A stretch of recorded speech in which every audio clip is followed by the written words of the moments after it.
Oh, yeah. Welcome to the Books 2019 Holiday Office Party, Yeah. complete with music. Well, I had to cut it off because I don't want us to get sued or whatever. So, or Facebook might take us Yeah, down. Facebook could very well take Yeah. us down. If So, not for that, I'm sure for something that I might say in the next, I don't know, 4 hours or however long this one's going to go. Hey, guys. Happy holidays. happy holidays. Hello. So, for anybody who isn't watching, we're joined again by Misty Bennett, Jesse Lawrence, and Rob Olson, as always. This is our permanent holiday team.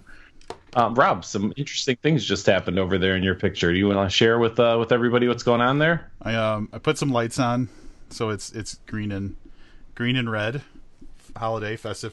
I was absolutely inspired by the Halloween episode where Livius had the best ambient lighting of all of us, and I was like, I'm not going to let that motherfucker one up me again. So I went out and spent hundreds of dollars on hue lights so that I could change them at whim from my phone. That's There we go. that's a good way to spend your money, I guess. To make sure, if you notice, I just went with 4 white lights here in the front, blinding white lights. Now that I think about it, Misty, what's happening behind you there on the couch? I just wanted to add some holiday glitter. So I have some sequins and I'm not sure what to call this, but a little ambiance. It's a party. It's festive. Very nice. And there's something fuzzy and furry moving around at the bottom of your go. What? Oh my God! She's back That's a Hello, curious back. ornament. for a holiday episode. Hang that dog on a tree. Um, No, she's in the Like in a- south. like that in a means nice- something totally different in the south. this is very true. Uh, Jesse, how are you? I'm well. Good. Sorry, I'm trying to check and make sure that our feed is up and going. So I'm gonna hand it over to Rob for a minute. All right. So for anybody who is new to watching us or listening to us, we have a tradition that started at some point, probably five plus years ago, where we like to do our holiday episodes, especially Christmas and Halloween. And recently, in the last probably year and a half or so, we've been doing them live as live streams on Facebook. So this is our whatever annual office holiday party. They were the Christmas extravaganza for a while. I think Livia's liked the term office holiday party, so because it really is. It's like it's all of the employees of Booked getting together and celebrating Christmas. So that's what we're Unpaid doing. interns. For Unpaid legal interns. reasons, I'd like for us to use unpaid interns in case this ever ends up in court. And so typically with our holiday episodes, we'll do a little bit of homework. Sometimes it's reading stuff. Usually it's more likely that we watch something, and we'll have a discussion about that. And then we'll kind of theme the rest of the discussion more or less around whatever holiday we're talking about. Sometimes there's quizzes. Sometimes there's other stuff. Sometimes we talk about games that'll get you killed. So who knows what you're in store for this episode.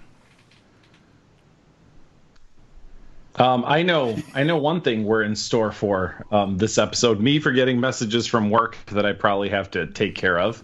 Oh no. But we did watch a movie, and that movie is Home Alone, starring Macaulay Culkin. And I think we're going to talk about that first. Is that accurate, Rob? Yeah. Yeah. right. With the holiday party episodes, one thing that we've been doing, I think the longest tradition that we've had is a gift exchange. So at some point during this episode, we'll be doing a gift exchange. We've all sent gifts to each other, and we'll open them and share them with everybody who's watching. I want to break in and let you guys know Adam Belcarelli, also known as Adam and Oshkosh, whose legs don't work, chimed in to say sometimes Rob shows us his nipples. So Whoa. to be Spoiler fair, alert. yeah, he always shows them to us, Adam. He only sometimes shows them to you. Good point. Good point. I vaguely remember getting off. I think it was in one of these calls, and Rob didn't even have a shirt on anymore. Does anybody else remember this? No. Some people are Nobody trying to wants to forget that. talk about it Some- publicly. Yeah. So Some are trying to forget it. the screenshots still exist. That's all I'm gonna say. Well, I mean, I have nice nipples, so you're welcome. Thanks. Hey, since this might be a shorter episode, do we want to start with a gift opening? Whoa. Ooh. Let's do it. Bold, Do we have a volunteer? a bold choice, sir.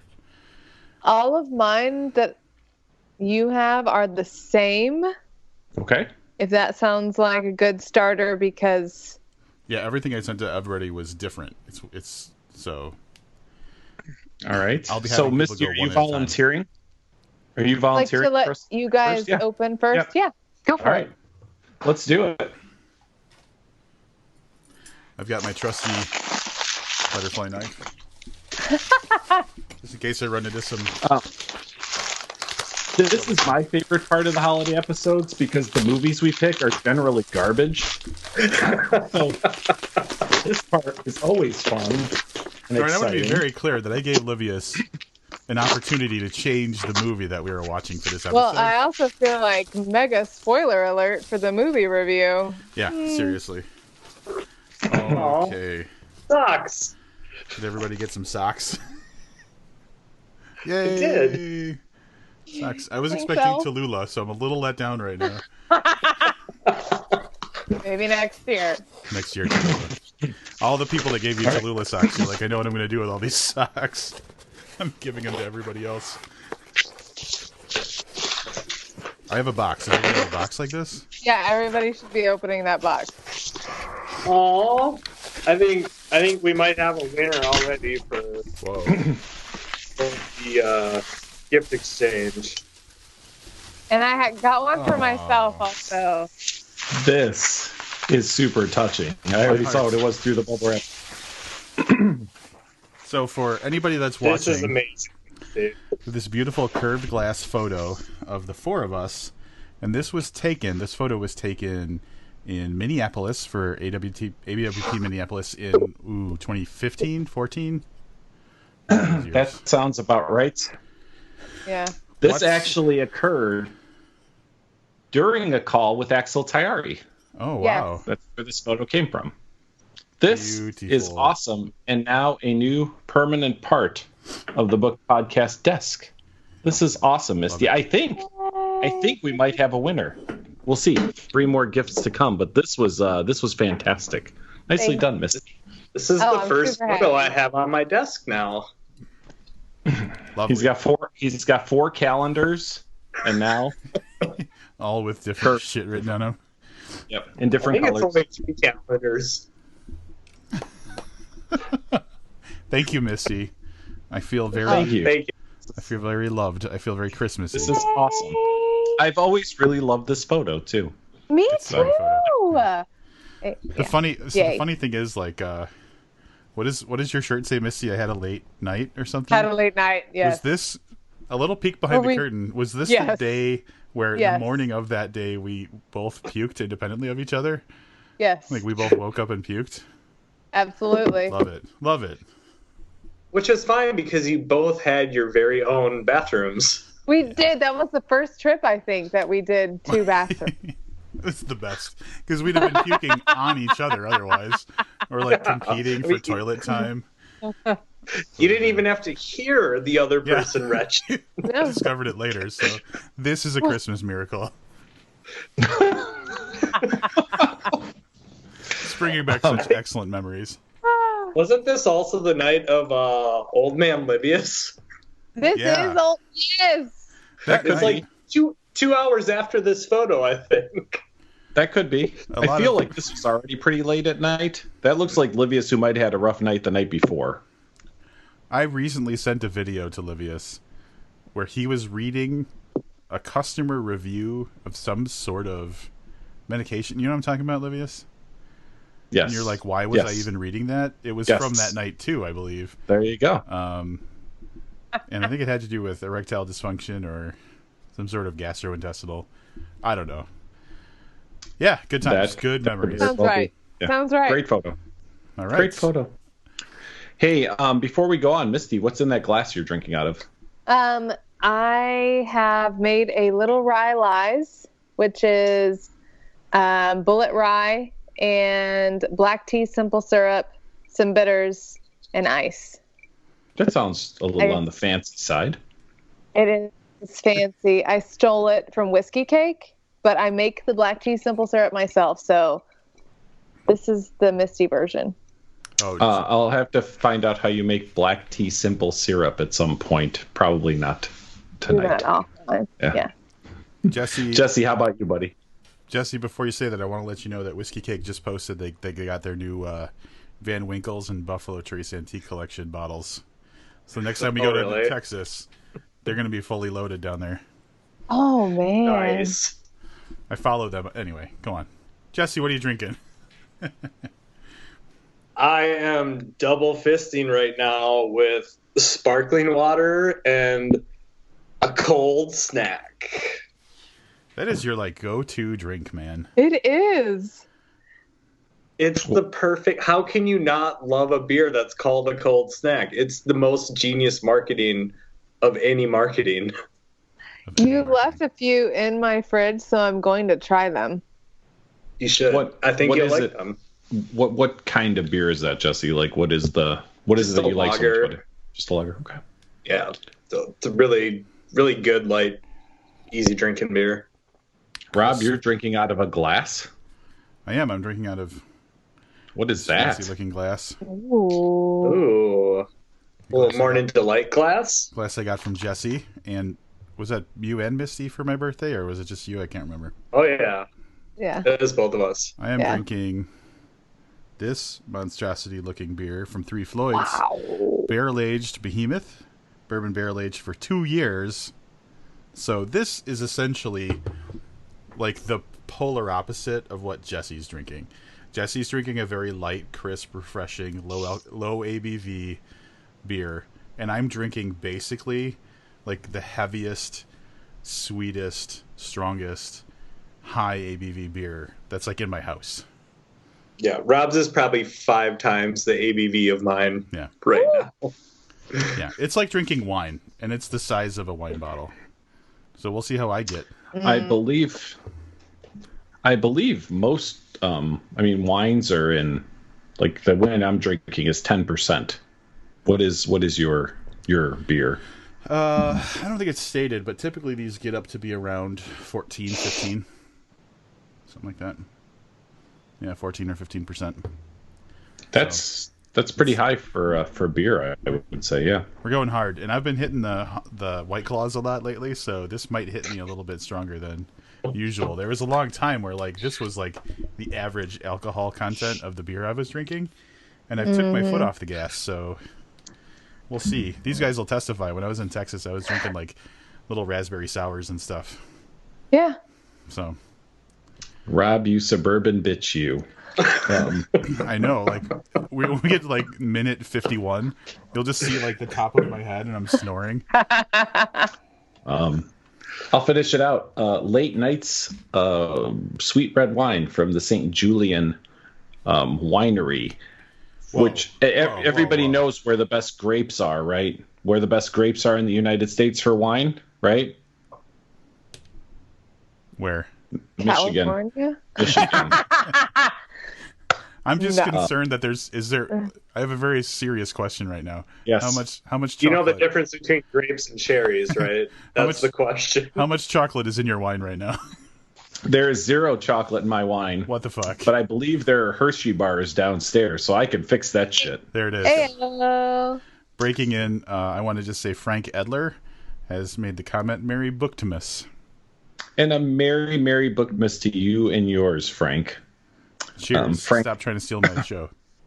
Frank heard us talking about what beer people are drinking and immediately had to get on and see what we were doing over here. So a 6th sense. Exactly. So yeah, we're going to talk about Home Alone. I'm probably going to let Rob kick off this discussion on Home Alone while I collect my my thoughts on the movie. Notes. Okay. Notes. I've got notes, girl. I've got notes. 3 of us understood that quote. All right. 3/4.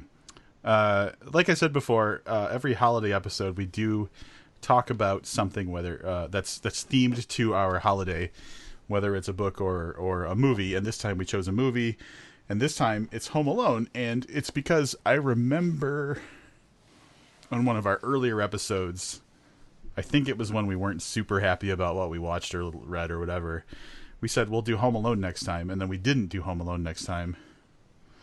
So we're doing it this time, and it's only after it was decided that I discovered that Livius was not super excited about this. However, context I'm going to add to this, he had never seen the full movie when he wasn't excited about this. In conversation with Livius, it turns out that up until preparation for this episode, he's only ever seen bits and pieces of the movie. He had never seen the whole movie from start to finish. Wow. This is very true, and this movie has been around for a really long time. As a matter of fact, Almost I don't know 30 if you years. guys noticed. Yeah, did you guys notice? Well, I don't know about that because this was actually directed by Christopher Columbus. It's so stupid. I believe that in the opening credits, it said it was directed by Chris Columbus. This is the most dad joke you've ever done. That is. Oh no! Wait, Misty, I've got a bunch of them. Hold on. Oh. So, I'm dead. yeah, this movie's at least 500. Damn, that's like what? just a few years before the advent of the camera. Yeah, this movie. I don't know that Macaulay Culkin. I gotta tell you, I saw him recently on a podcast. Looks really good for being 500 years old. So. I can't. Sorry to interrupt. Jesus Proceed Christ. with the story can't. of Home Alone. I can't. I'm going to go ahead and assume that the three of you have all seen this before. Misty, just label as speak. Yeah, okay. Jesse, you have seen Home Alone? I have. Okay. Have you guys seen the three other Home Alone movies? That's the real question, because apparently there are 4 Home Alone movies. There's 5. Only 1 and 2. Yeah, 5. I've seen 2 of them. Okay, I was not aware there were 5. I only saw 4 on a list. All right, so My list might have been from the 1700s, though, before the 5th one was made. But I've seen other Christopher Columbus movies before. The guy really knows how to make a flick. I mean, we're going to find out with our ratings for this one. So, Jesus, I was not prepared to laugh that much. Oh my God. No. There are 5, and this is how I discovered it. Whew. So Home Alone is owned by whatever company is owned by Disney. So Disney Plus has all of the Home Alone series on it. So when I searched Home Alone in Disney Plus, 5 movies came up. 5 movies.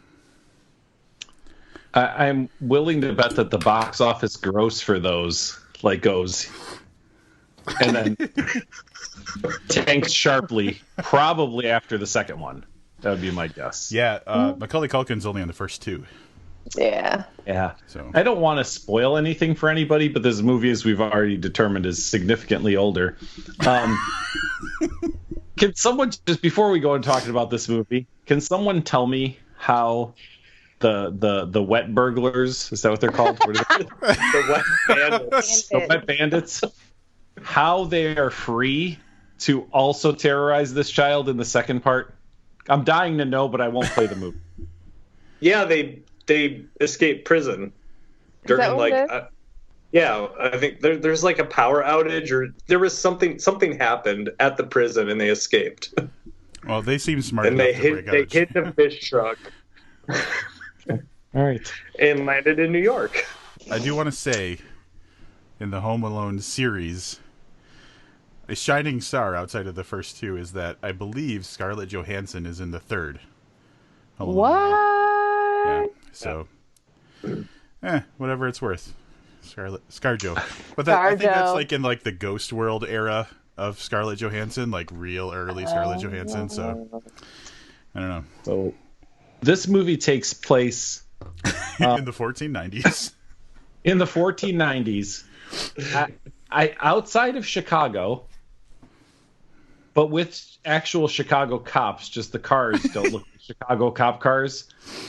So basically, we open on a young Macaulay Culkin, Kevin McAllister. Yes. Kevin McAllister.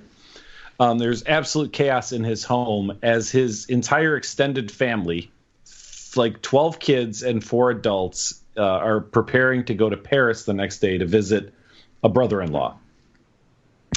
Kevin McAllister's a dick. That kid is a little asshole and winds up getting sent to the attic to go to sleep, upon which his family wakes up the next morning, forgets him, and leaves for Paris without him. Did I do a fair assessment on the setup? Yeah. Yes. Before this happens, young Joe Pesci, hundreds of years younger than he is now, shows up in a Chicago cop uniform, as evidenced by the stars on his sleeve, the 4 Chicago stars. Yep. Basically, he's going around the neighborhood pretending to be a cop, giving out tips against getting burglarized so that he can find out who's not home on Christmas so that they can rob the houses in the neighborhood. This is where my first issues start with the movie. How the fuck is it that 4 adults and like 12 kids sleep till fucking 8 in the morning when they're going to France that day? Now, I know Rob, 8 in the morning is a little bit before when you get up, usually by 2 or 3 hours. Misty, on the other hand, by 8 o'clock has probably put in like a quarter day of work. Is that right? Correct. She's been to the gym twice. Yeah, exactly. She said 2 gallons of water. I know Jesse works late night, so I'm guessing to him 8 in the morning is like 3 a.m. to me. But the first thing that I thought was, these all motherfuckers all slept at 8 o'clock. Not one person in that fucking house was up to notice that there was a power outage and like sound the alarm. So I was a little bit concerned with the writing at that. Yes, Rob. Yeah, that little kid Fuller that's drinking all the Pepsi, that bitch didn't make it till after 8 o'clock, I'm sure. He had to get up and pee at some point. It's a very, very good point. He peed the bed. Never mind. I retract Peed that. the bed. That's But he had to have been with someone because they were going to stick him with someone else. Because Kevin Who didn't has want to to do with Kevin? Whoever yeah. he peed So- on. So we can.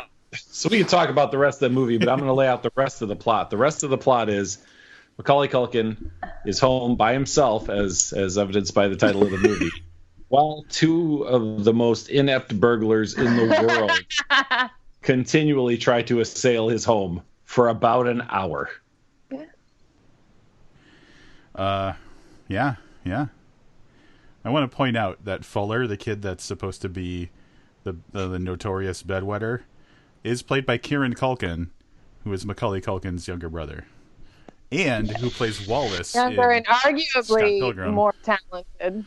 Yeah, he's my favorite Culkin, and he did have some good scenes. Easily. 0 words in the entire movie, but like that moment he's drinking Pepsi and he looks over and gives Macaulay Culkin that like knowing look, like I'm pissing on your bed later. It was one of the best scenes in the whole movie. I mean, I was going to disagree with you, but I thought about what you said, and I thought, why not that one? All right, well, we have the temperature of what Livius feels about this movie for sure. I'm gonna start perusing my notes, but really that's the movie, and it's not a complicated movie. It is a movie for antics, right? And I think it delivers very nicely with the antics, right? Why do you hate it so Incredibly. much, Livius? Why do you hate it so I much? know.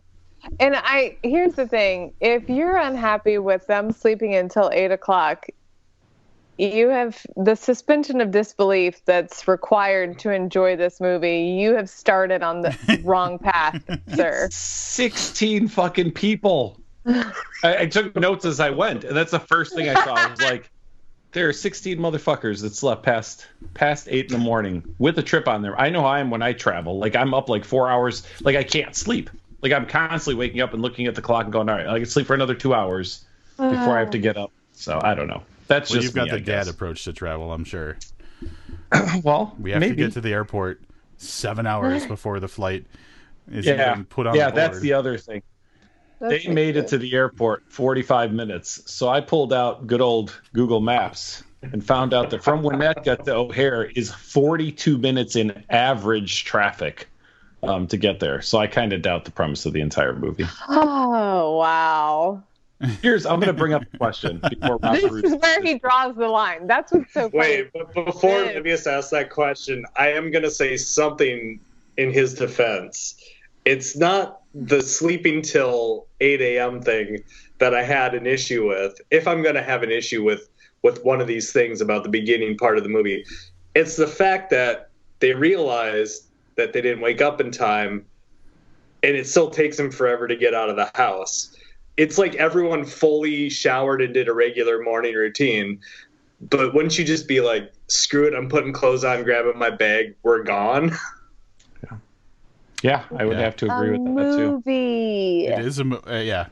To miss Well, yes, I'm aware that I wasn't watching a documentary on this child whose parents left him. Well, and you know what? The people that went to see this movie who live in New Jersey don't understand how far Winnetka is from O'Hare Airport, because they don't even know that the movie takes place in Winnetka. Do they care? Yeah. I mean, look.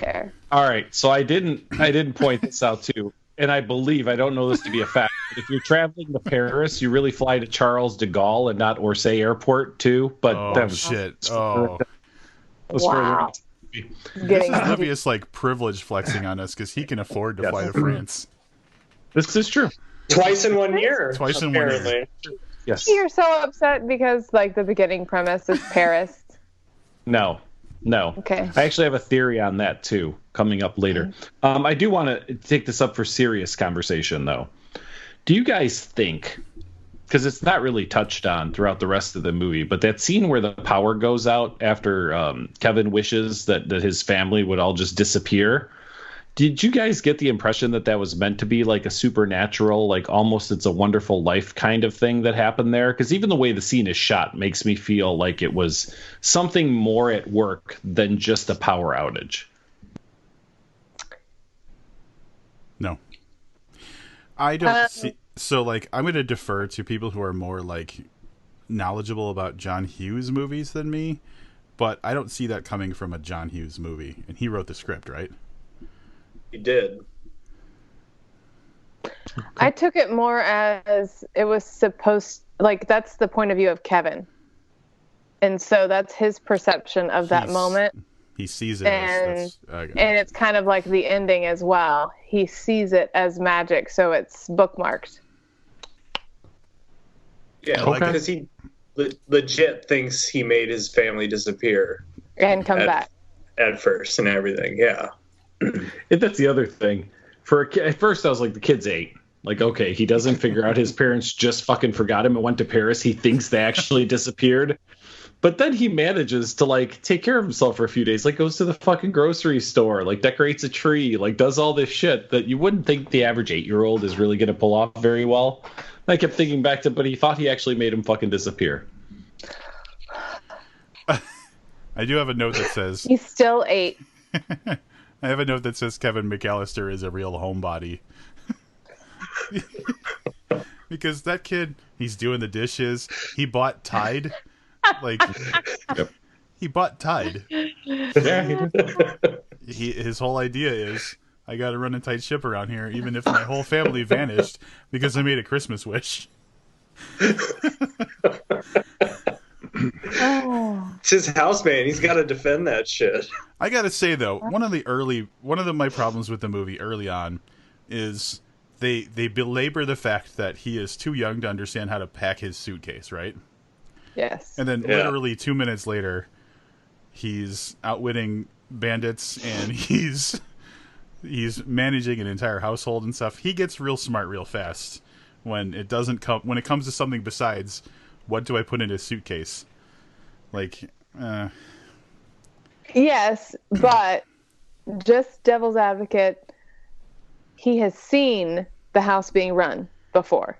He has never seen anyone pack a suitcase. All right, so there's an argument for he just hasn't witnessed suitcase packing. As an 8-year-old? Yeah. All right, that's fair. I got it. You got good. I'm back on the... You just made my rating a little bit higher because that was one of my few objections. We're back to 5. Back to 5. I'm going to break in and say, before we move on, I want to say hi to Liz, who just joined us and says, hiya. Hi, Liz. I'll probably see you tomorrow. That movie that's playing in the background, the old gangster movie, Angels with Filthy Souls. for people who don't know this, that was shot specifically for that movie. And there's a sequel to Angels with Filthy Souls that was shot for Home Alone 2, Yeah. which I'll never see. Angels with even filthier souls. There you go. Is that really what it's called? I believe that's correct. I didn't write down the title, but it was something like that. That's awesome. Liz just confirmed I will see her tomorrow, for everybody that was concerned about whether I was just making that up. Also, Sure. aftershave, Misty wouldn't know this, I don't think, but aftershave, does it hurt until you've actually shaved? I have a note about that too, because it's like one of the iconic scenes in the movie is he slaps his face Yes. with the aftershave and screams. Yeah. He had to have actually shaved. Otherwise, it doesn't make any sense, right? Well, I mean, I have a question. Could it tingle at all?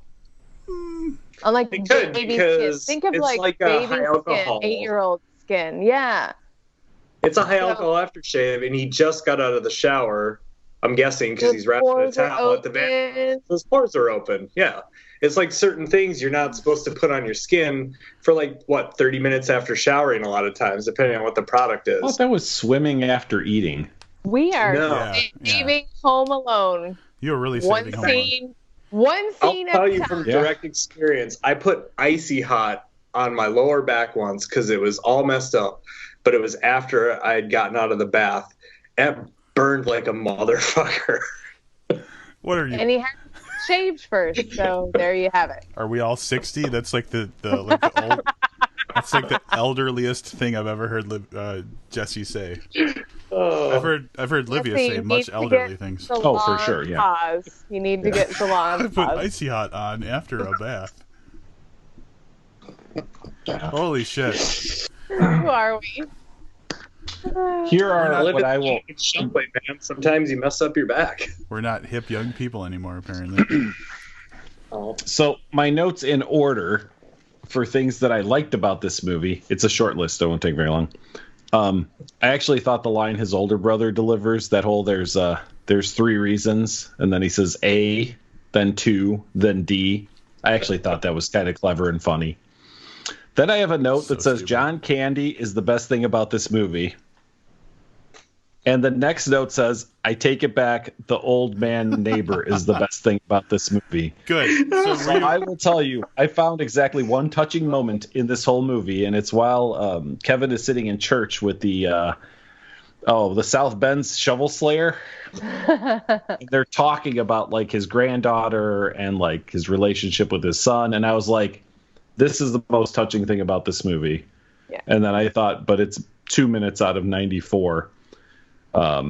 So, Dude, and I tell really me- like that. Tell me you didn't cry at the end when he sees through the window that the grandpa's got the granddaughter and he's waving and like the family's there, and you know that it was And because that of Kevin music. McAllister that he reunited with his family after all these years. Here's what I will tell you. Took me 3 attempts to watch this movie. I fell asleep 20 minutes in the first time. This is in the middle of the day. This wasn't like I was watching it at like midnight. I fell asleep the second he realized his parents were gone. Then I made it in. So the second time I picked up from there, also in the afternoon. Made it about halfway into Pesci and the other guy, like the final assault on the house when they're really getting their asses kicked. Fell asleep, and then last night at 11:30, I was like, "Oh shit, I have to finish watching that movie." So I signed into Disney Plus on my computer and watched the last 20 minutes of that movie. So, no, there were 0 tears shed.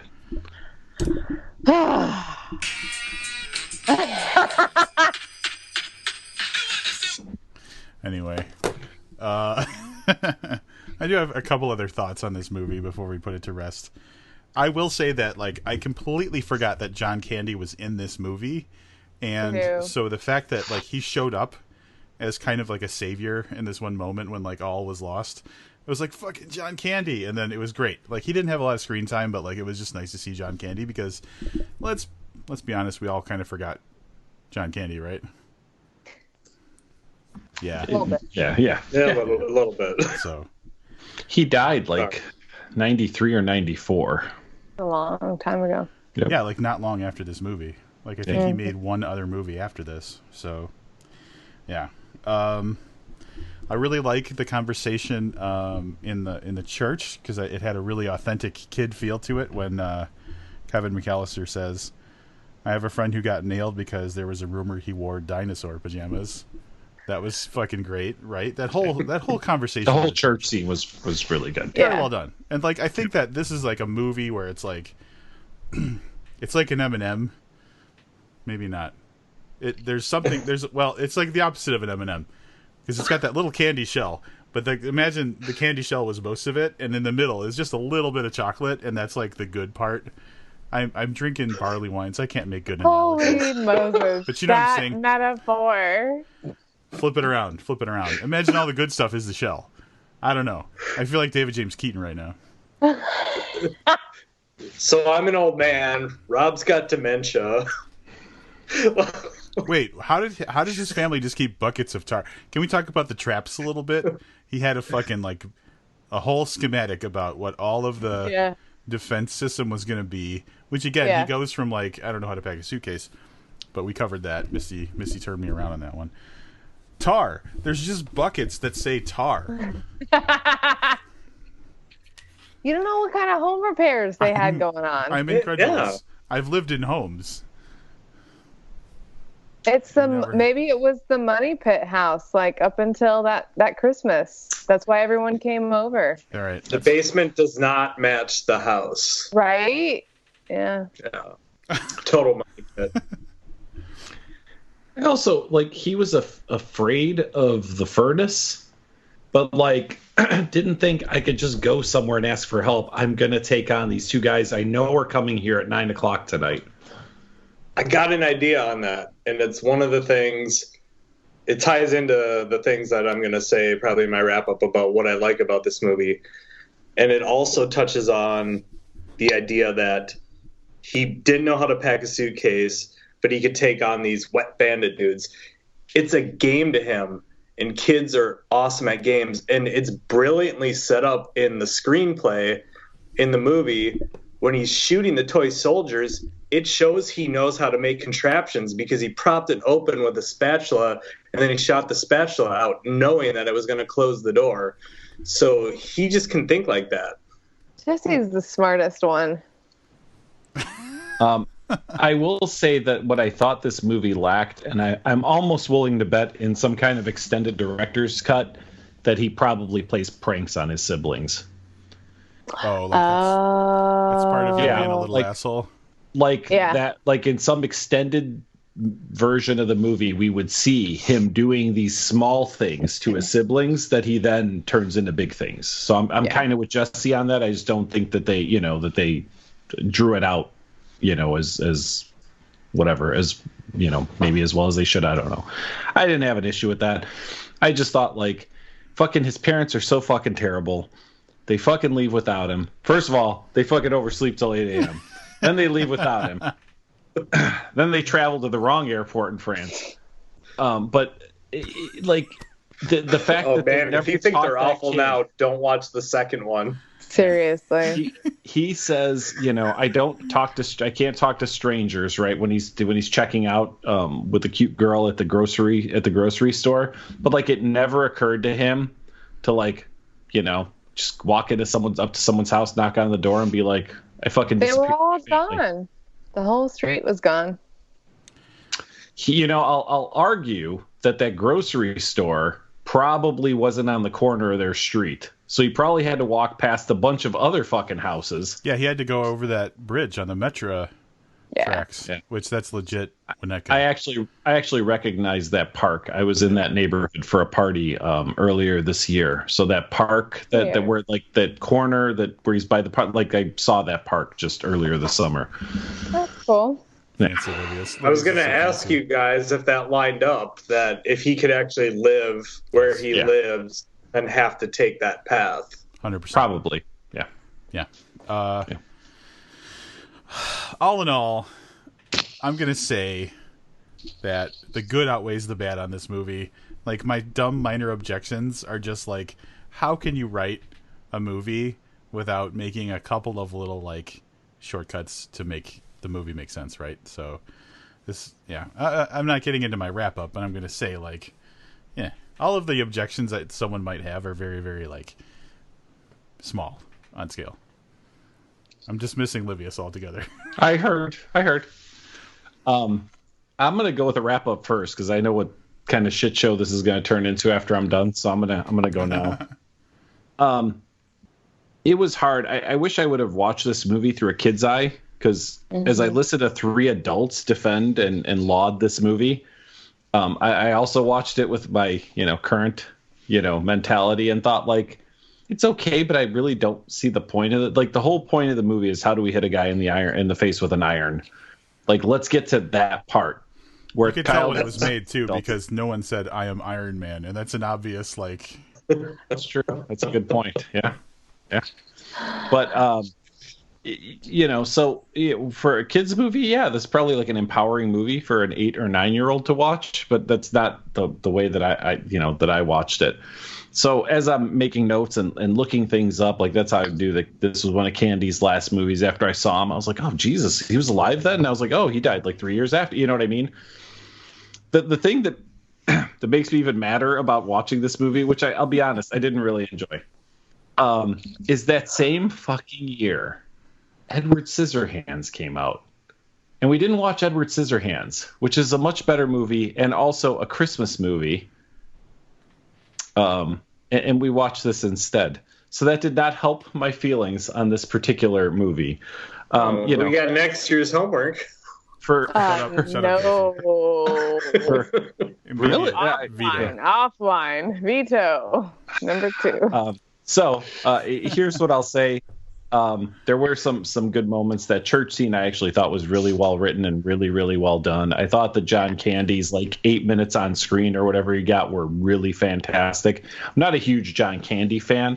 I just thought that he played that role really, really well. So there are a couple saving graces. I'm going to give this 2.5 stars. Jesus Christ. All right. I'm going to mute myself, lean all the way back in my chair, and I'll come back when we're done talking about this. I'm going to go. Let's kick it over to Jesse. Jesse, what's your wrap up on this? I think John Hughes wrote a tight script for this film, and the mechanics and structures stand out to me more than anything when I watch the movie. And I really appreciate when a story plays out that way, where every little thing is set up. We see the neighbor dude buying Band-Aids in the church. He has a Band-Aid on his hand. Kevin makes himself dinner, which he doesn't get to eat because that's when the burglars show up. But he poured himself a glass of milk. Earlier in the movie, his mom said, be sure to drink the milk because it's going to go bad. So there are all these little things. Like the dad has a comment about the micro machines. He uses those like later on. Yeah. So every tiny little thing is set up, and I really love when a movie does that. And I also love that old editing trick where the cut answers the question. I feel like I forgot something or whatever it was. Boom, there's Kevin. Like not on the plane, not in Paris, whatever. So I just structurally it's really sound. It's a really good piece of writing, and the filmmaking was fantastic in it. So I mean, it's not my favorite movie, but it's really solid. I'd totally give it like 4.5 stars. I'm gonna go next, and I'm gonna let Misty, with her boundless enthusiasm, be the final wrap up on this one. I want to end this on the highest possible note. I fucking have always liked this movie from when I saw it as a kid, because I was probably just a couple years older than Kevin McAllister when the movie came out. So like I was right in that age range where I was like, oh yeah, adults are assholes. Nobody fucking, anyway. So I identified with it as a kid, and I don't think it lost any of that positivity as I got older. Obviously, like as an adult, I can nitpick the little things, like whatever I nitpick that I totally forgot about. But they're minor objections that are easily overcome, as my co-hosts have done in the course of this conversation. So I'm going to say, of the Christmas movies, one of the things that's unique about this is the protagonist is a fucking child. Like the whole movie is about an 8-year-old, and how often did that happen back then? That's pretty unique, right? It's a unique situation.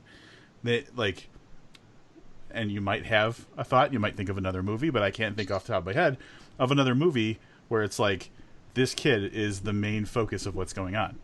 So I thought it was great. He learned lessons. At the end, he was a dumb little asshole. I mean, I'm sorry, at the beginning, he was a dumb little asshole who didn't understand why his family was so important to him.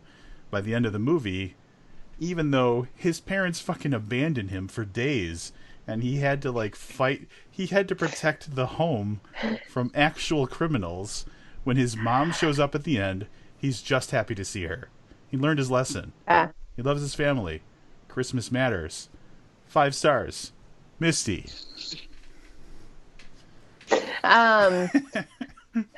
Funnily enough, I was going to start it the same way you did because this was a childhood favorite of mine, and same, I think I'm just a few years older than Kevin was. Yeah, than just me. Like you said. Than Kevin was at the time. So anyway, and I honestly, I don't remember watching it a million times, but I must have, either just my brother and I or the whole family, because it's been probably at least 25 years since the last time, and I knew every line practically. I knew what music was going to come on, and it was just as magical and fun as it was when I was probably 11 years old the first time I saw it. I don't have a lot of different things to say other than what Jesse calling out some of the mechanics and actual like film magic of it. I don't know those things, but I recognize them intuitively as a watcher and lover of films. And Rob, you already kind of hit all the other magic of like, it's just a nice, fun, and also endearing Christmas movie. It's perfect to like get into the spirit of Christmas and all of that stuff. Also want to call out Catherine O'Hara, who is incredible in this movie. So is Joe Pesci. Yes. They're funny. And I hate that I don't know the other guy's name, and I probably should have looked that up before I did this.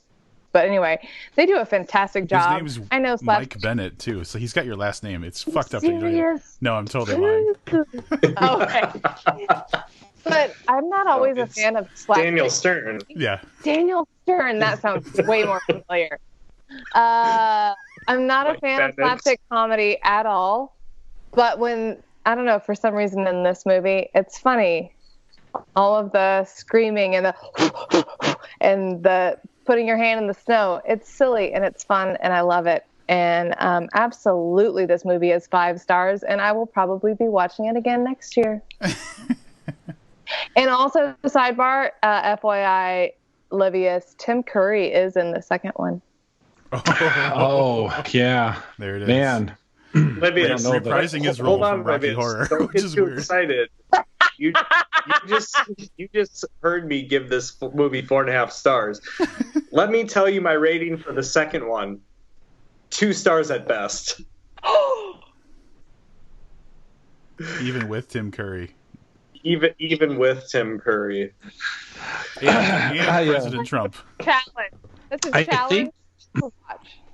I think there's something to be said in all seriousness for having adoration for a movie when you're a kid, and then, versus not seeing it until you're an adult. And I'm sure that there are some movies that a number of movies come to mind that I absolutely loved as a child. I love to this day. That other people, I mean, if you lived in a cave and like never saw The Wizard of Oz, I've had people say like, yeah, I don't, The Wizard of Oz was okay. And I'm shocked and stunned by a statement like that. So, I mean, I get it. I get it. Yeah, there's weight to that, because like I've had conversations with people where like the movie Sandlot means a lot to them. And I never saw it as a kid. I never saw it when it would make the most sense to me. And so, like, if I see it now, even I could never capture, like, the level of excitement that they had as a kid that carried on to their adulthood. So, yeah. Definitely. Yeah. P.S. My dad, Squints Palladino, the one with the glasses, that is a spitting image of Irby Bennett. As an elementary age child, No lie. I love it. I love it. All right. You guys ready to do another? Yes. Before we go on to the next gift exchange, I want to say that there is an episode of Movies That Made Us about Home Alone, and I watched it today. I don't know if anybody else has seen it. Yes, no, Misty, it looks like you have. I have not watched it yet. I've seen it. Oh, Because the that's- narrator.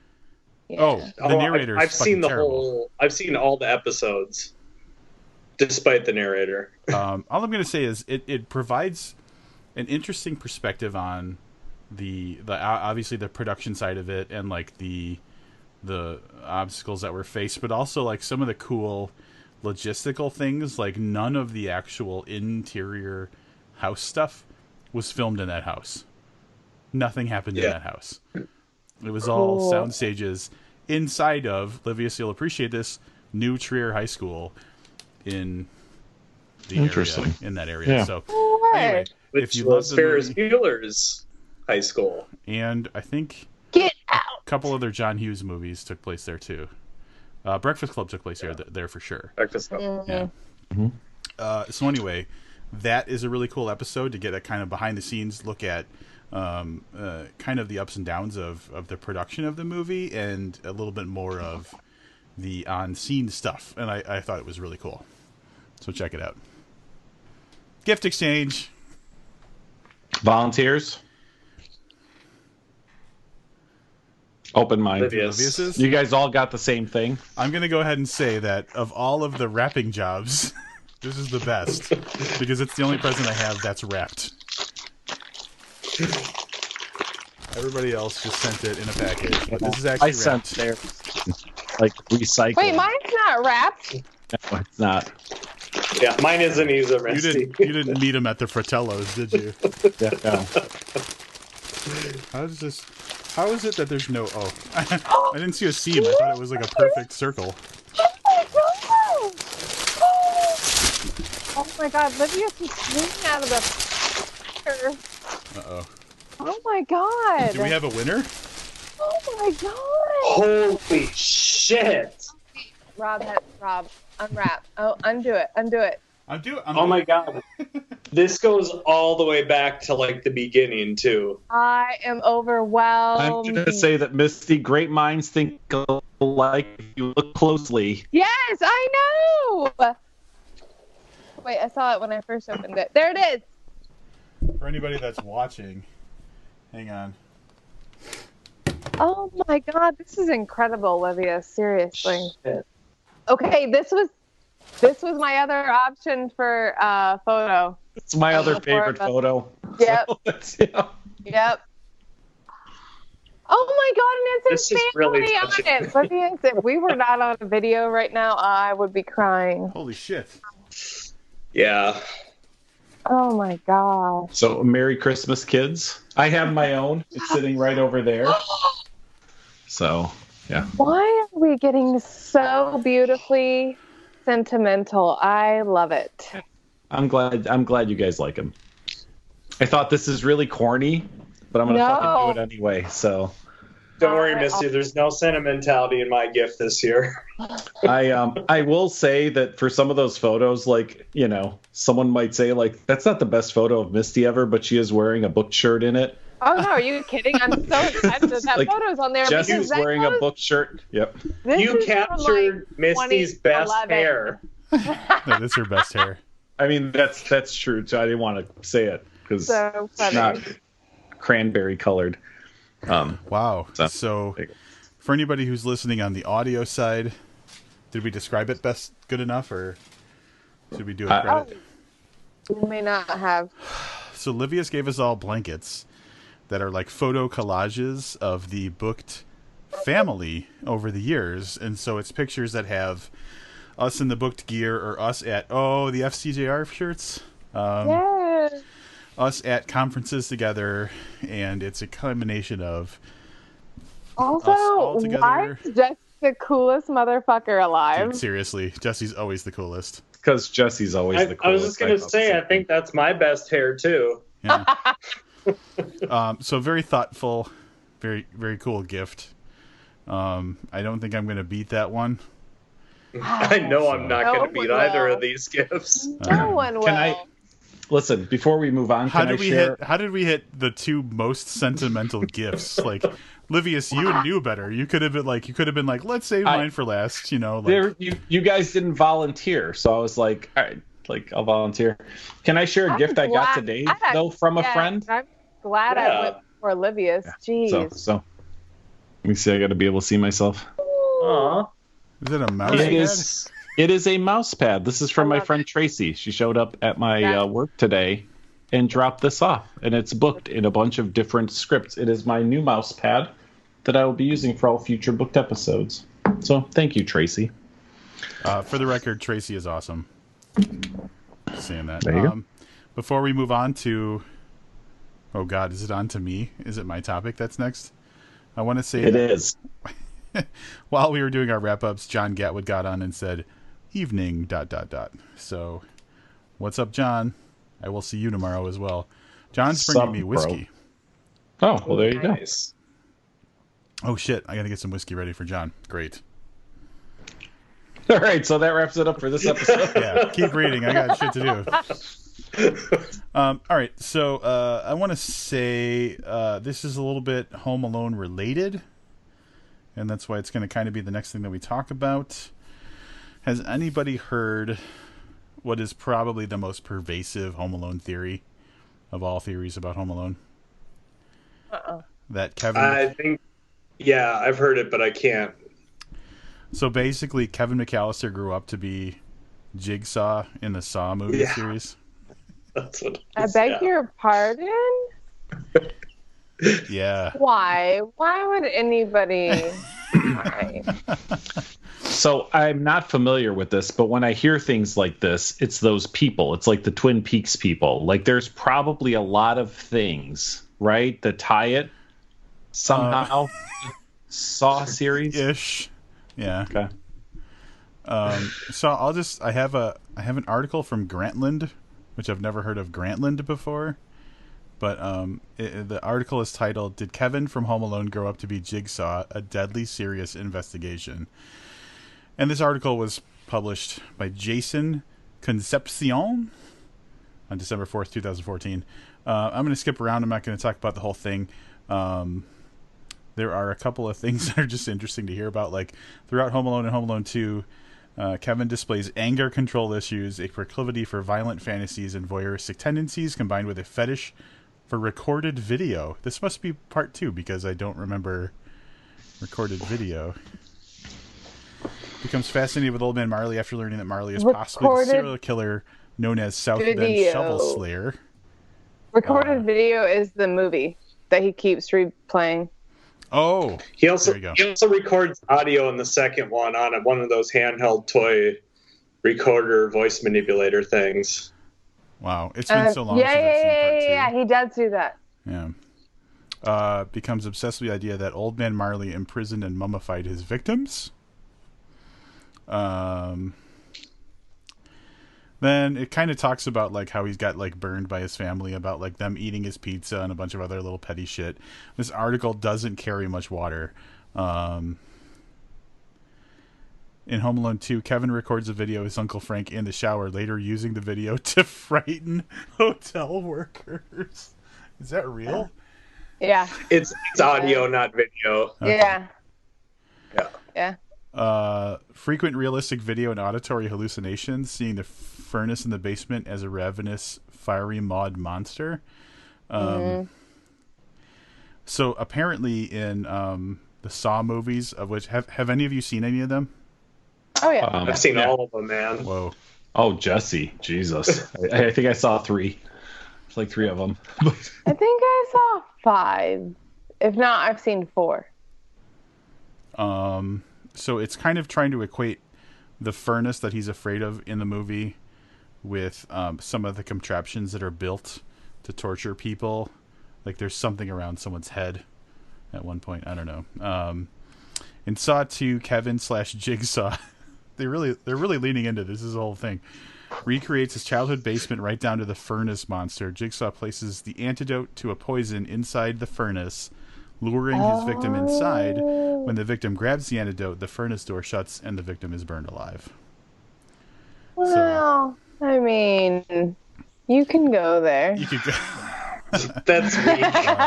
That's so weak. Using fire to dispatch his victims, and he burned Joe Pesci's head. Let's see. So they give here. All I'm going to say is they give like levels of evidence, equating things to the iron when he pulls the light bulb thing and the iron falls on the dude's head in the first one. The hot doorknob, they equate something to that. Blowtorch to the scalp. There's even a picture of the guy from Saw, the bad guy Jigsaw, and Macaulay Culkin trying to draw comparisons to like how similar they look. But the big damning evidence at the end of the article is that when Macaulay Culkin in the first Home Alone goes down into the basement and he's looking around, there is a clown mask that looks vaguely similar to the way that they saw like the little weird thing on the bike. And so they're like, well, that's obviously... After that, it just says case closed. He also gets an inflatable clown in the second movie, which he also uses along with the audio of his uncle to help fool the concierge at the hotel. Jesse, yes. Wow. So Jesse knows better than us about this.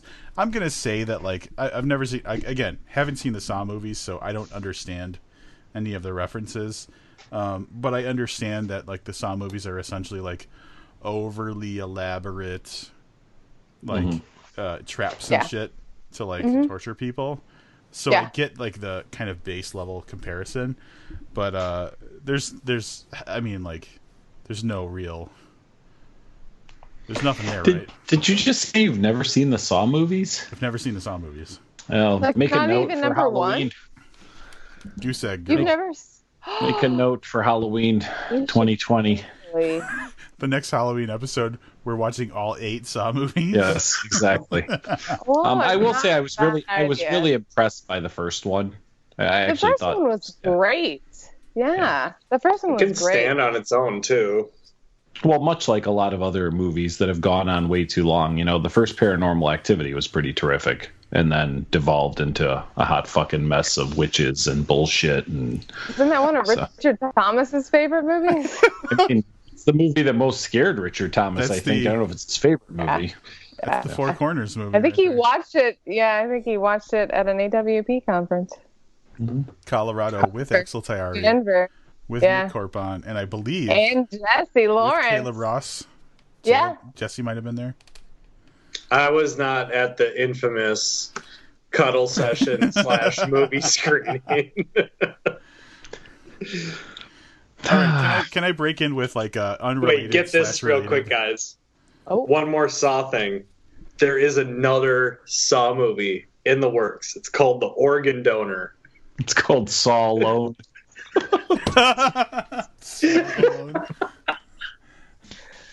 Also, any minute now, we're gonna find out Jesse is the one behind the Home Alone theory. Yeah. Jesse's Thanks. pen name is whatever that. Jason Concepcion. Jason Concepcion. I want to say. Can we get Aubrey on here to pronounce that? Concepcion. Concepcion.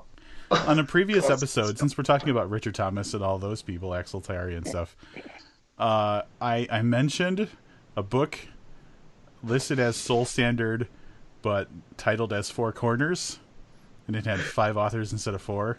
Mm-hmm. I have it. Do you got it? I would love to see it. Yes. All right, I have to take my headphones off and go to this awesome bookshelf. Ooh. For anybody who's watching right now, if you're watching it live or recorded or whatever, those books right there are the books that we've reviewed in 8.5 years on the podcast, and that's only about 60% of them. So above Rob's arm, the top 4 shelves are all books that we reviewed right here on this podcast. I mean, it's impressive when you see it, and he's only 60%, 63% of the way there. So it's kind of fucked up. I'll be right back. So, yeah, Rob found you can go back 2 episodes, I think, to get the story behind this. I'm guessing that the result is going to be disappointing and not a book called Four Corners with 5 authors that happened in a Mandela effect situation in an alternate reality. It is Four Corners, Wally Rudolph. It is the book Four Corners by Wally Rudolph. Minus Caleb Ross, Richard Thomas, Axel Terry, and Nick Corpon. So it is exactly... Although it does have that blurb by Scott Phillips.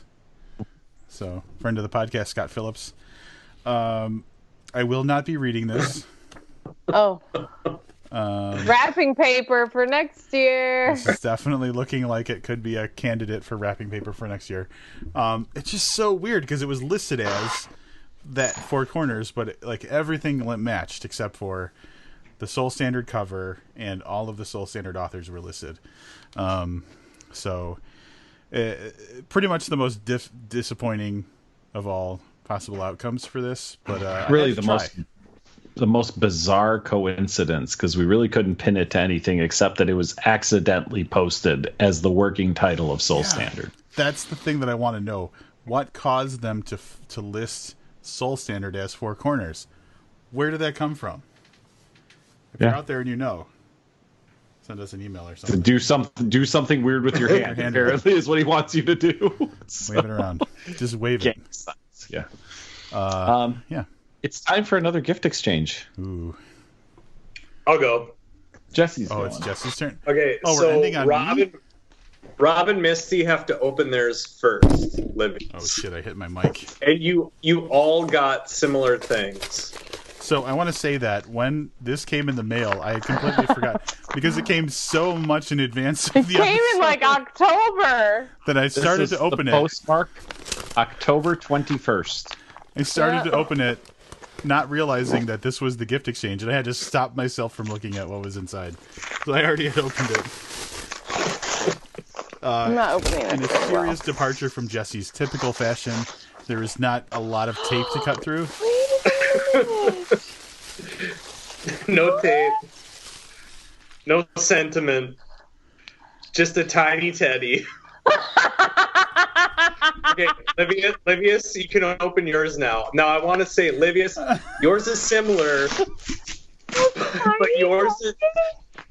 I'm sorry, Rob, Misty, but Livius is special. I handmade Livius's, and it took me like 2 years to make this book. I spent so much time unspooling all that Livius, thread. get away from your microphone, man. I was gonna say this noise. Get away from your microphone. Oh, he's laughing.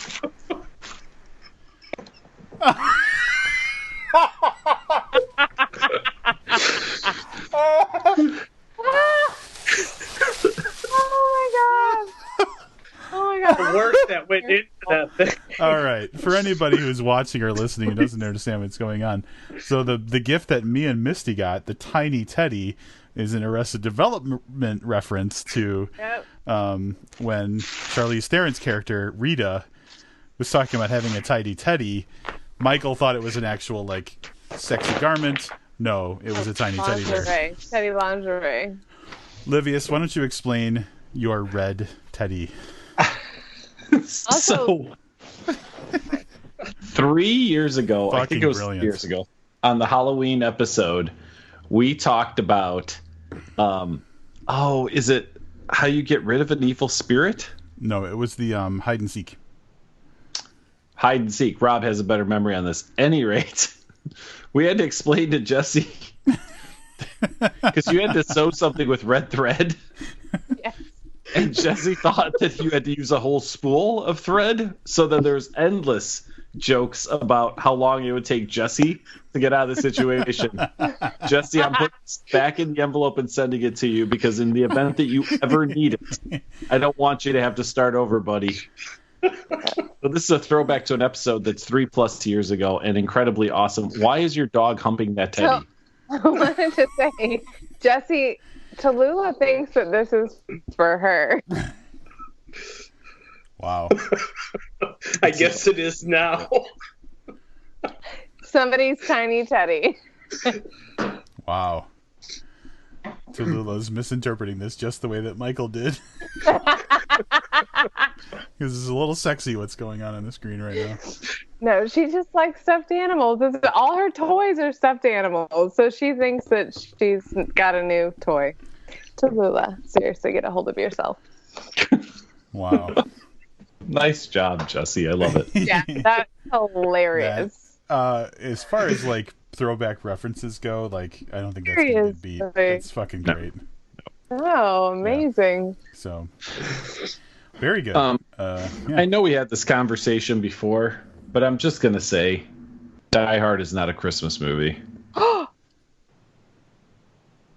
It is a Christmas movie. It We is. don't have to talk about it. And Lethal Weapon. So where you at? And I don't know that because the movie takes place in late December that makes it a Christmas movie.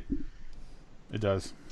I don't think Home Alone was a Christmas movie until he talks to the old man in the church. That's when I was like, all right, you can check this off the list. What makes a Christmas movie to you then? So I think there has to Santa be Claus. a Christmas feel to it. Because a movie takes place and it happens to cross December 25th, I don't know that necessarily makes it a Christmas movie. So, all right, so let's go a different route.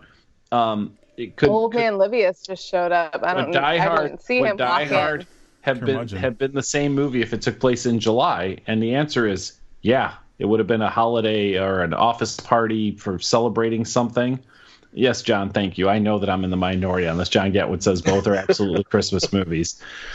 That argument, holds up only if you're willing to say any movie that takes place on December 25th is a Christmas movie. So Saw could have been a Christmas movie if we could have established that those events that happen in that room, and for the two of you that have seen it, you know what I'm talking about, just happen to be on Christmas. I'm open to it. Absolutely.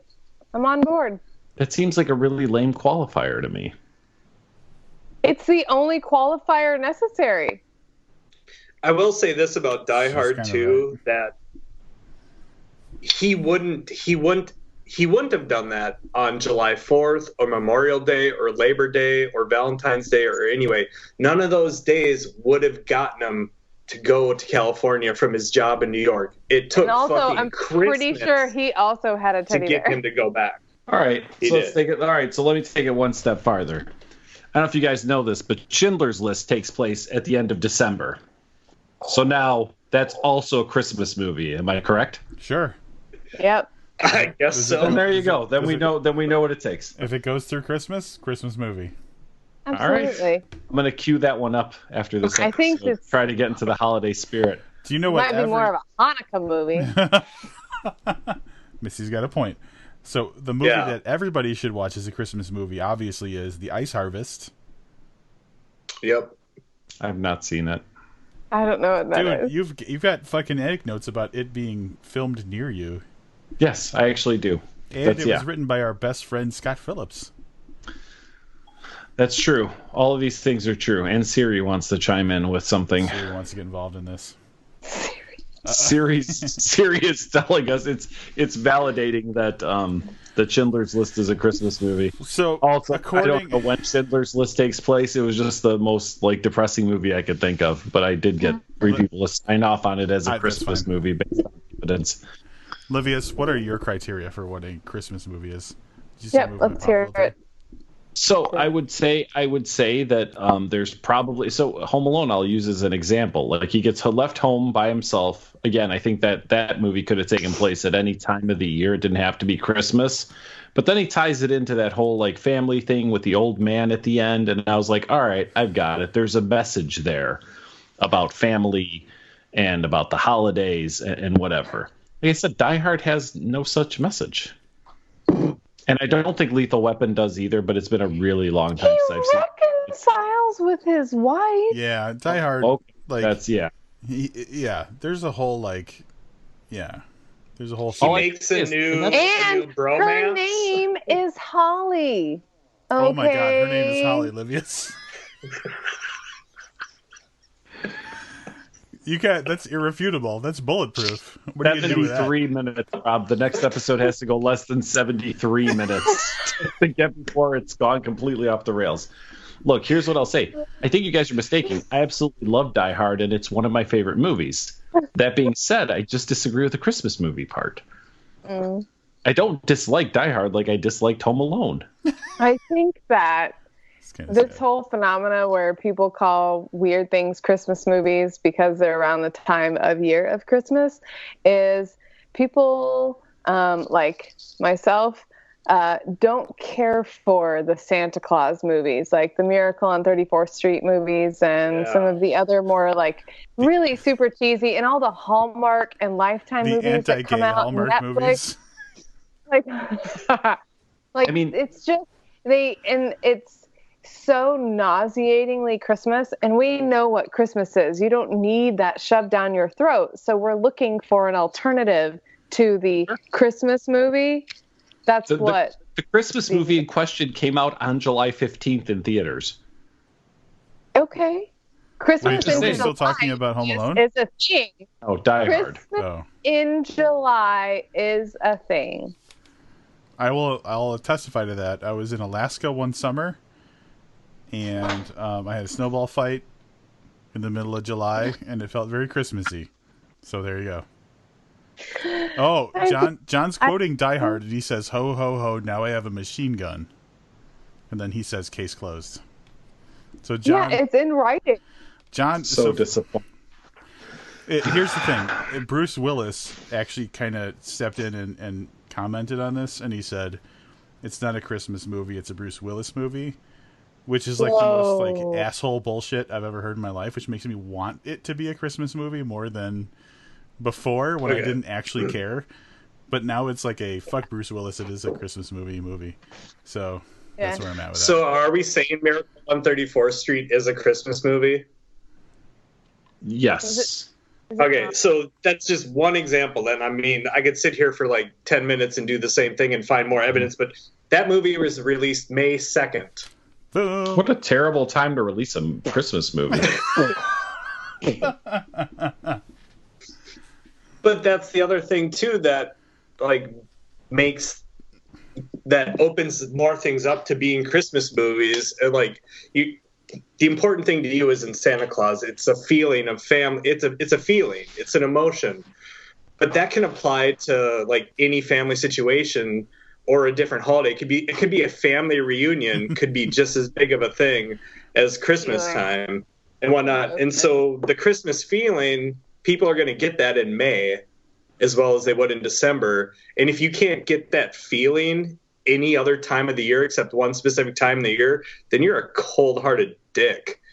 Well, all right, and probably, but Livius, again, for the record, is a cold-hearted dick. Yeah. No, exactly. Livius is not a cold-hearted dick. Yeah. I'm just taking issue with the idea that something has to be at a certain time of year for it to apply or to have meaning. Right, but that's like saying that a movie that doesn't take place in December or around Christmas then is also a Christmas movie. Like that's not. It doesn't go the other way around. There are touching movies that are certainly not Christmas movies. I guess my question for you, Livius, is like, what are your qualifications for what a Christmas movie is? It just can't take place during Christmas. It has to have something beyond that. Yes, I was going to say, yeah, typically they would take place around Christmas. I don't think there are any actual Christmas movies that take place in August of a time frame for the movie. I don't know if I could define it, but it's probably the things we talk about are on Christmas. So most people spend Christmas with their families. It's a huge gathering of families. Maybe you reach out to loved ones that you don't talk to very often. There's some type of emotion behind it. I love Die Hard. I'm not shitting on the movie. I'm shitting on the idea that it's a Christmas movie because it's an action movie that happens to take place at Christmas.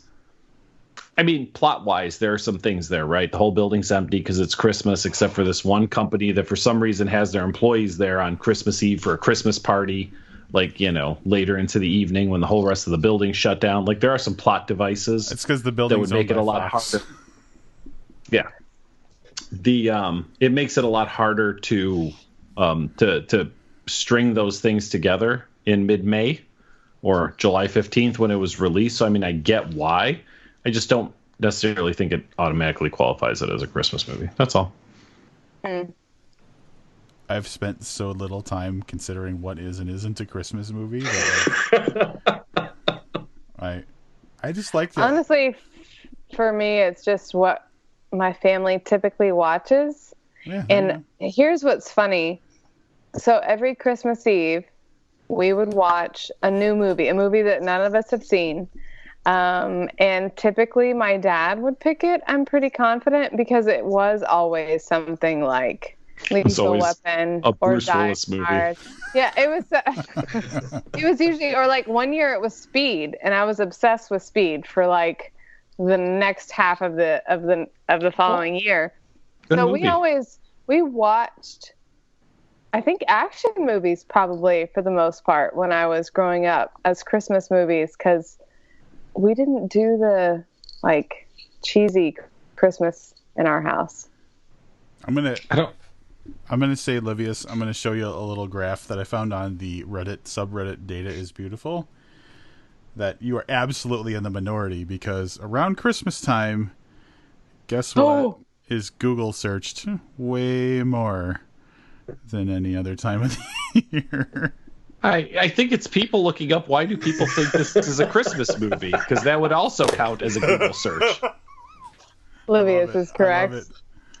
I mean, I'd wager. I don't even like. I don't care for Christmas movies. There's a few that happen to be like I said, when I saw Edward Scissorhands came out the same year as Home Alone, I was really like, I could be watching Edward Scissorhands right now. So I'm not a huge fan. I'm not a huge fan of Christmas movies as a general rule. As a matter of fact, Edward Scissorhands is pretty good. I like It's a Wonderful Life, which I would also say is a Christmas movie. I'm struggling to think of another movie that I would say is a Christmas movie that I actually think like, oh, that's a great movie. Like, some Kiss, of them are okay. Bang Bang, The Nice Guys, Lethal Weapon. Miracle. It's a Wonderful Life could happen any time of the year, though. That's right. Why is that one a Christmas movie?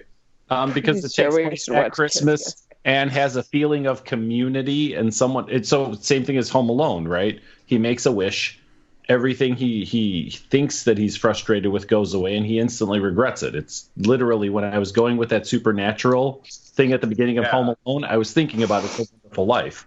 Gotcha. And that movie plays out. So let's not forget the best Christmas movie ever, which is Krampus.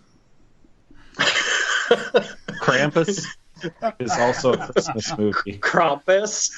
The Krampus.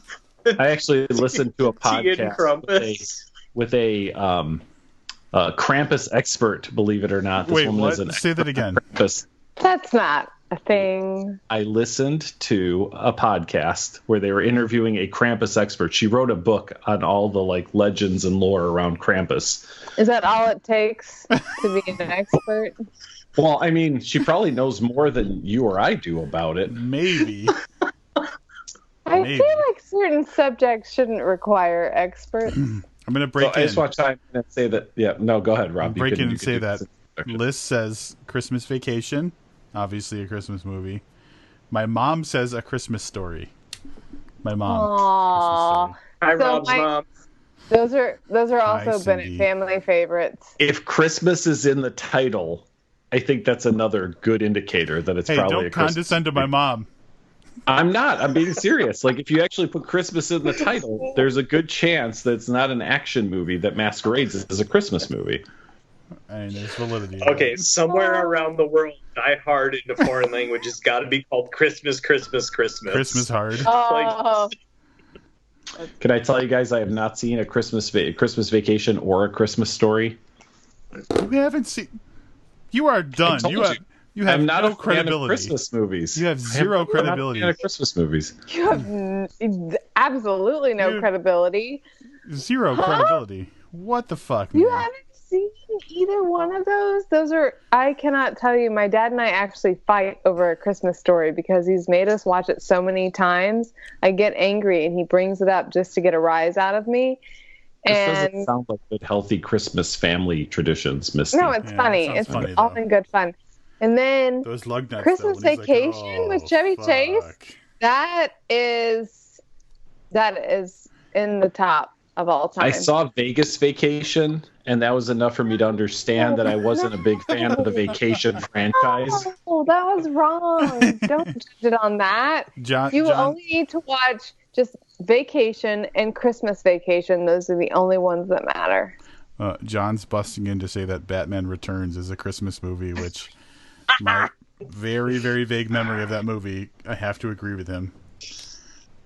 I don't remember that. Just say it's a Christmas movie like you have about everything else we've talked about. Just agree with them needlessly. That's like, Wait, there's no... I'm going to challenge you guys. Can you think of one Thanksgiving movie?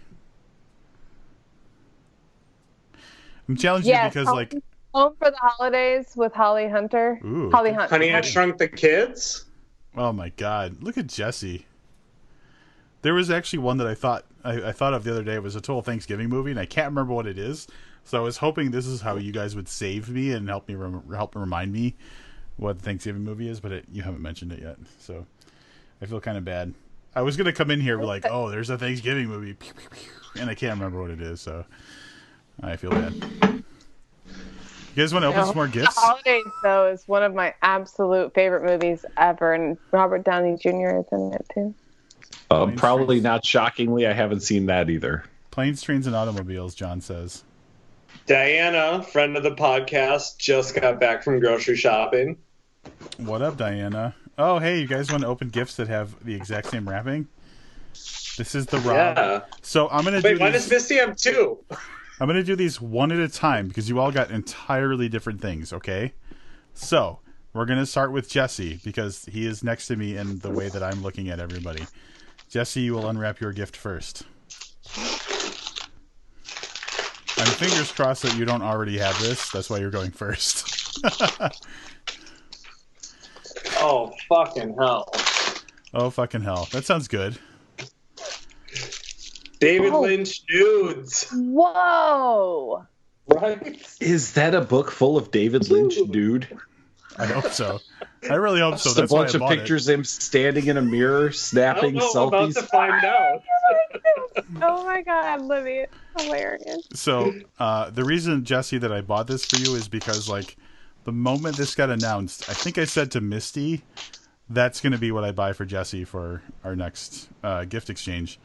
It is a book full of nudes that were shot by David Lynch. This is a collection of nude photos shot by David Lynch. Yeah, it's not David Lynch nude. Sorry, Livius. It's a bunch of French girls who are like FBI agents. Right? Wow. Don't be. Yeah. Don't Thanks, show Rob. them anymore. Wow. Probably can't put that on Facebook. But Jesse, as the biggest David Lynch fan. The nipple. Yeah. So That's awesome. Let's do Misty, if you don't mind. You will be the next victim.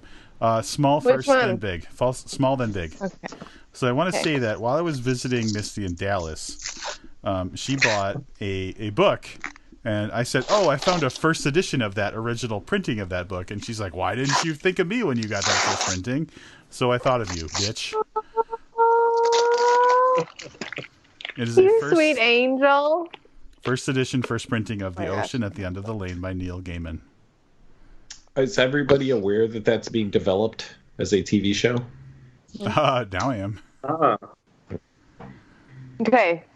All right. That is wonderful. So that's my the friend. side gift. This is the main gift. And I'm not going to say why I bought this. I want to see if you can figure this out. Oh no! Don't put pressure on me right now. I mean, I hope you figure it out real quick. Christmas.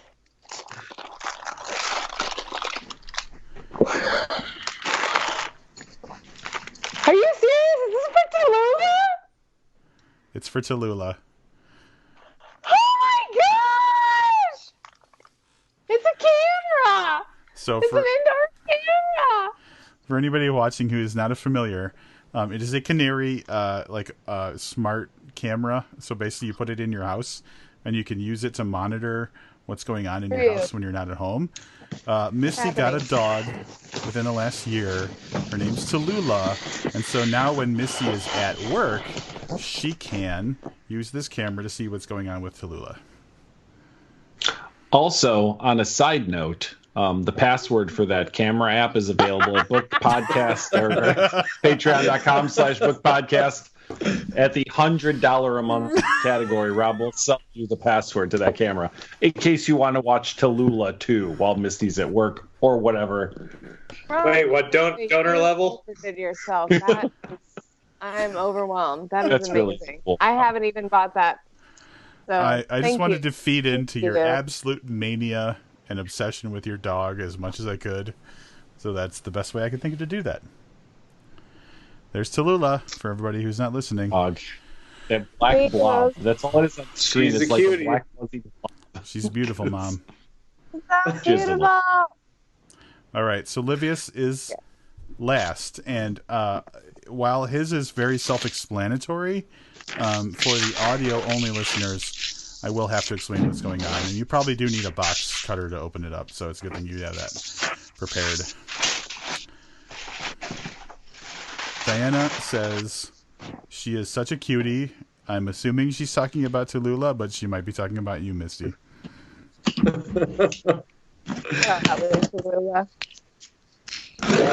So of the three, I feel the best about the gift that I got for Livius. So I'm hoping that the reaction is good. Oh.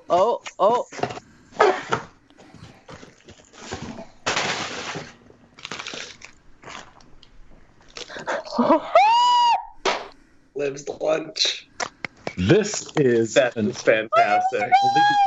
insulated lunch bag that says Lives Lunch on it, which is something that comes up on the podcast fairly often because that's when I do a lot of my reading. Rob, this is awesome.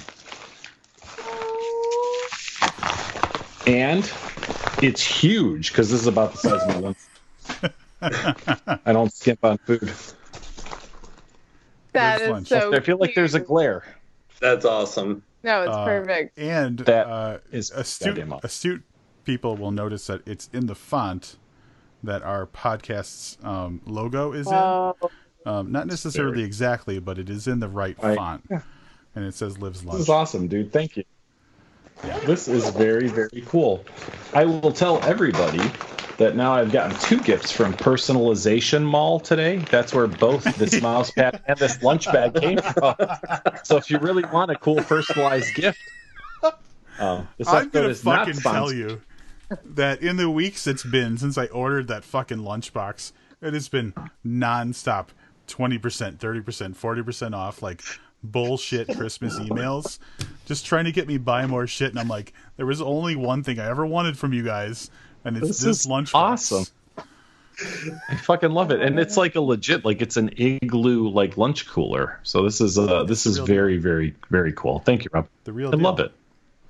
Lives Lunch. You guys, all 3 of you have done a bang up, wonderful fucking job. As I look around at my desk and my bookshelf, totally. nice job, kids. Oh, I can see Cheers. you still got the little red bear right behind you. Already has a special place. Didn't take So- long at all. I don't see you Lives Lunch. Listen, if this episode took place during Christmas, I'd call it a fucking Christmas episode because this is what I'm talking about right here. Well, Oh, you're gonna have to. Can you take a clean cut where you say this is a Christmas miracle or a Christmas episode? Because I'm gonna take a couple days to edit this, so when it hits the actual episode podcast, it'll be an actual Christmas episode. This is a Christmas episode. Boom, there it is. That's all I've got, Livius. Do you have anything else for this episode? I don't, other than my annual well wishes to my co-hosts and their loved ones for happy holidays and a good new year to you guys and to our listeners / viewers. Hope only the best for you guys this holiday season and next year, at least for the first couple of months. Check back in with me after that. And remember, Livius only cares if it actually happens on Christmas. What? True. No? Yes? All right. Are we ending this? Are we going to cut the live feed and just go to like party together? Is that what's going to happen? yeah, I think we're it. All right. So do you Break wanna out do the hoots. break out the hooch. We're gonna finish this up with a little personal employees only party. So we're cutting the live feed. We're gonna go and have a little conversation. and sharing some fun and stuff like that. So thank you all for watching live as we did this. Thank you anybody who's listening to this as an episode after the fact. That's going to wrap it up for the Office Holiday Party for 2019. Join us next week when we do our year-in review episode. And until then, join us next week where we review a book called... We're not going to talk about what book it's called. Suffice it to say, we will be reviewing what potentially could be the best book of 2019. That's right. And then after that, there will be a year in review that I was talking about before. Until then, I'm Rob Olson. And I'm Livius Nedden. Keep holidaying.